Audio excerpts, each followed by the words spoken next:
Right, welcome ladies and gents. Lots of unhappy Snyder fans from this, I would imagine. The first reactions are in, not massively positive. It's looking like this film suffers, I guess, something very similar to what people complained about Dead Reckoning Part 1.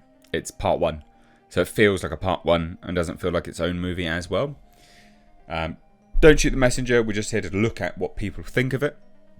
I was invited to go and watch this on Thursday, but I was unable to get to London. That's where it had its premiere.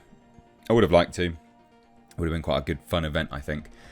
And yeah, I don't know. We'll have a look and see. We'll just have a look and see. So, what do you think of the first Rebel Moon clip? So, we're not going to look at that anyway. But here you go. These reactions. They've also moved it forward as well. But it says this, so Mark Cassie, I wish I could say that I loved or even liked Rebel Moon. But after a promising first act, it launches itself off of a cliff. Zack Snyder is more concerned with cool action scenes than establishing and ensuring we're invested in his characters.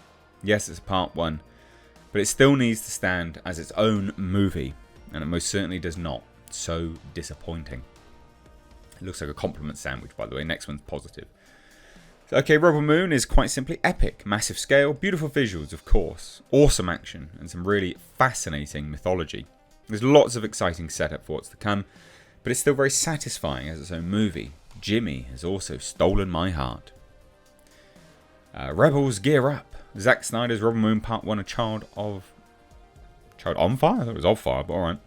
Delivers and serves a triumphant welcome to a whole new and promising universe, while featuring some of my favourite Zack Snyder moments to date. So, lots of action. Rebel Moon took a while to find its groove. There's so much to explore and world build. It excels in action, as Snyder knows best, and by the end I was on board. I'm excited for Part 2, and without all the baggage and expectations of the Star Wars series.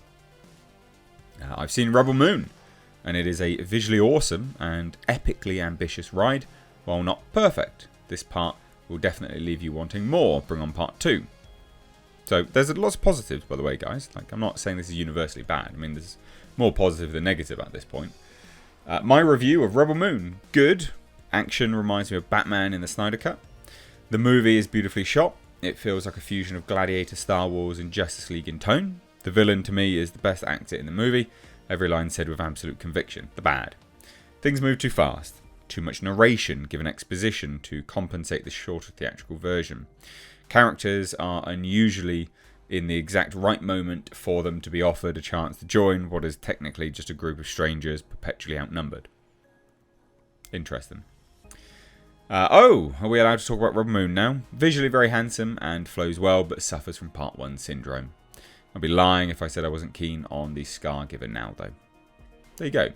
And, you know, there's a little bit more.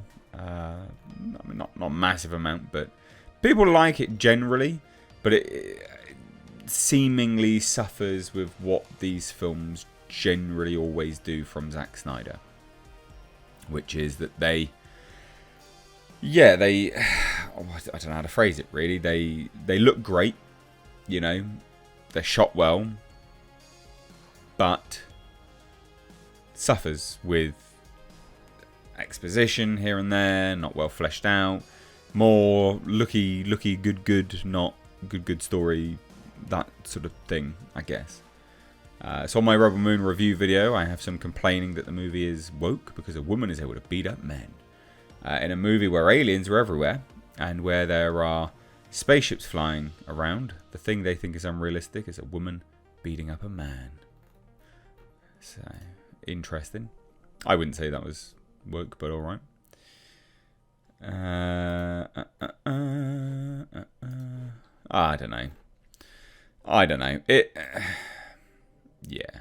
I think this will appeal to its audience base. But will it appeal to the broader audience? That's the real thing, isn't it? That's the test. Whether something like this appeals more broader. Well, time for me to pack it in on Rebel Moon, everyone. I've just been informed that my theory that, as a fan of Zack Snyder's body of work, I will most likely enjoy Rebel Moon is in fact unscientific and presumptuous. Brilliant. Yeah, I don't know. This is that clip that they're sort of circulating around. I thought there was a little bit more reviews in this.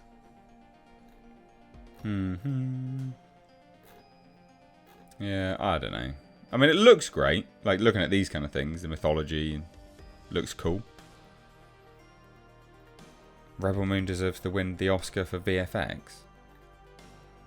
I mean, objectively, no. Not even subjectively, it does. Objectively, it's not the best movie of the year for its VFX. Really? Okay. Interesting. But yeah, there you have it. I mean, we'll see. I mean, the Rotten Tomatoes score will come out at some point. Be interesting to see what that is as well.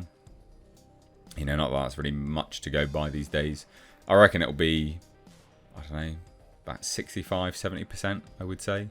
I'd imagine that's probably about right. Yeah, I think that's a good guess.